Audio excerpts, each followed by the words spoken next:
আজকে আমি তোমাদের সাথে খুবই সহজ রাজস্থানি স্টাইলের নিরামিষ আলুর দমের রেসিপি শেয়ার করছি। আলুর দম রান্না করার জন্য নিচে 1 কেজি আলু, সেটা সিদ্ধ করে খোসা ছাড়িয়ে রেখে দিয়েছি। তার মশলার জন্য নিচে 2টো টমেটো, কাজু, 4 মগজ আর শুকনো নারকেলের গুঁড়ো। যাদের কাছে শুকনো নারকেলের গুঁড়ো নেই তারা নারকেল কুড়িয়েও ব্যবহার করতে পারবেন। এই টমেটোগুলো এখন আমি পেস্ট করে নিচ্ছি আগে।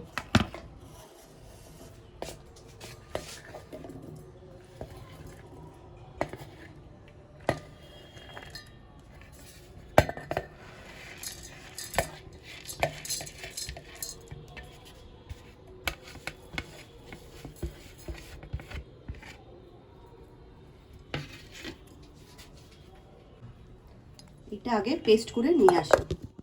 আমার টমেটোর পেস্ট তৈরি করা হয়ে গেছে। এবার দই আর এই মশলা একসঙ্গে মিক্সড করব।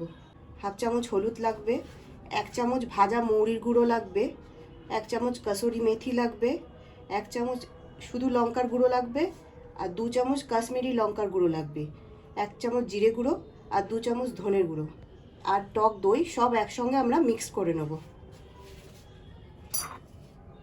1 বাটি টক দই।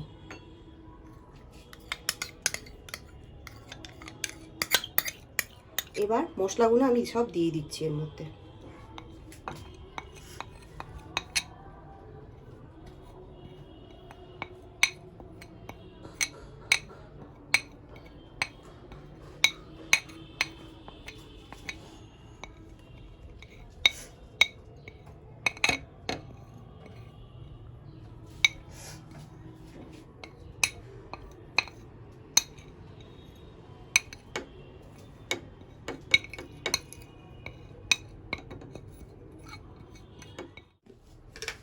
আর 1 চামচ চিনি আমি এর মধ্যে দিয়ে দিলাম।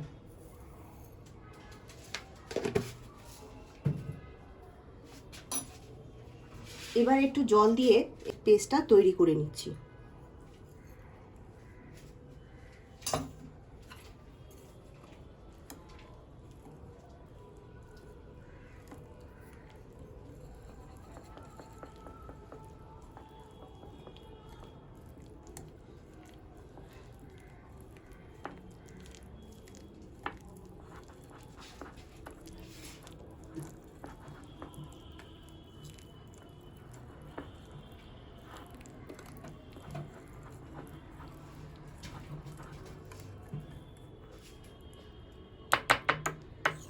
আমার পেস্ট তৈরি করা হয়ে গেল।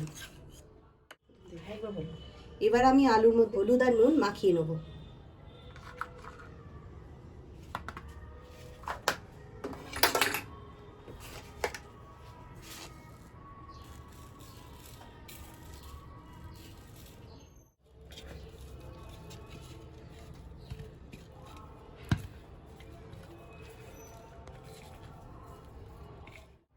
আলুর মধ্যে নুন হলুদ মাখানো হয়ে গেছে। এবার কড়াইতে সর্ষের তেল দেবো আলুগুলো ভাজার জন্য। বেশ অনেকটাই তেল লাগবে আলুগুলো ভাজার জন্য। এবার আমার সর্ষের তেল গরম হয়ে গেছে, আমি আলুগুলো ভেজে নেব। একসঙ্গে তো আর সব আলু ভাজা যাবে না, আমি অল্প অল্প করে আলুগুলো ভেজে নিচ্ছি, ভেজে তুলে নিচ্ছি।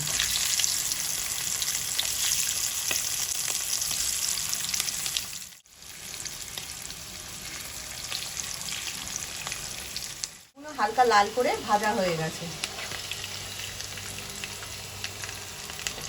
এবার এগুলো তুলে নিই।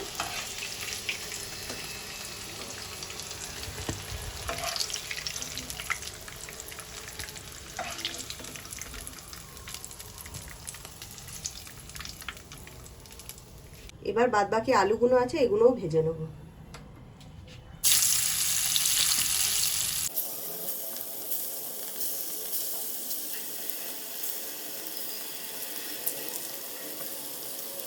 আলুগুলো আমার সব ভাজা হয়ে গেছে। যা তেলের মধ্যে 2 চামচ আমি ঘি দিয়ে দিচ্ছি।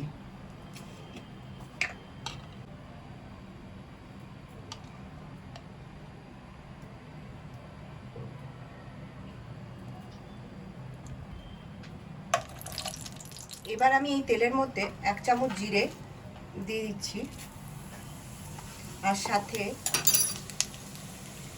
এলাচ, দারচিনি আর লবঙ্গ আমি দিয়ে দিচ্ছি।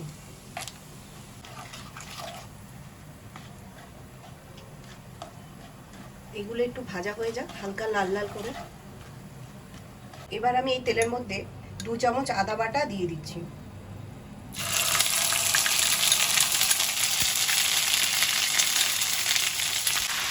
আদাটা একটু ভেজে নিই।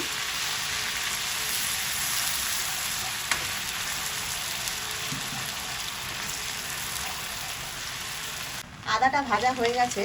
এবার এর মধ্যে টমেটোমের যে পেস্টটা তৈরি করেছি সেটা দিয়ে দিলাম।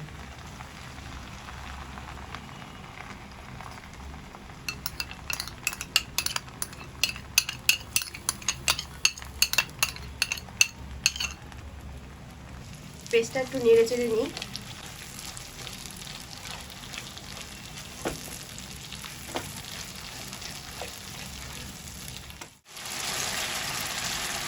এবার এর মধ্যে মশলা আর দই যে পেস্ট আছে সেটাও ঢেলে দিচ্ছি।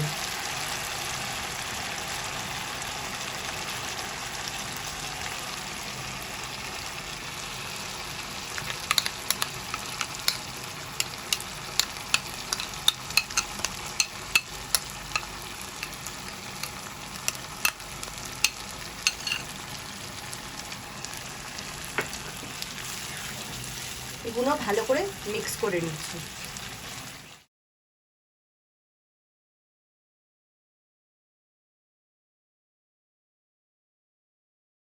এবার আমি এর মধ্যে 2 চামচ নুন দিয়ে দিচ্ছি।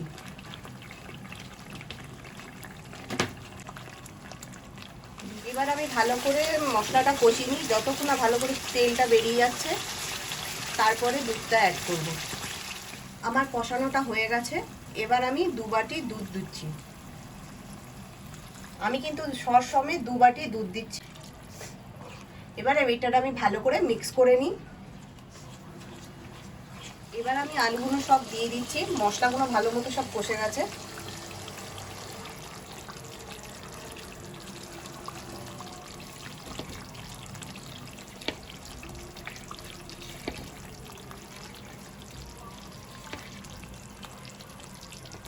এবার ভালোভাবে আলুগুলো আমি নেড়ে চেড়ে নিই।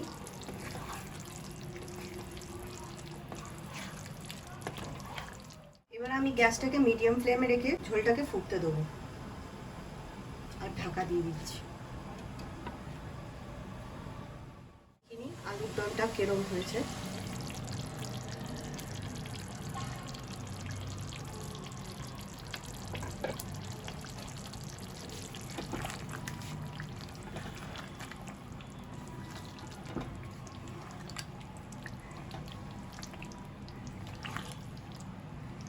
আমি মাঝখানে নুন আর মিষ্টিটা দেখে নিয়েছি।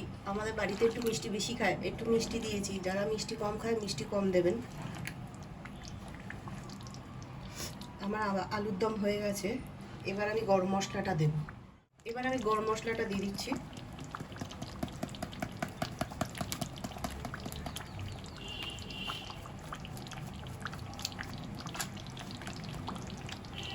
আর 1 চামচ ঘি দিয়ে দিচ্ছি।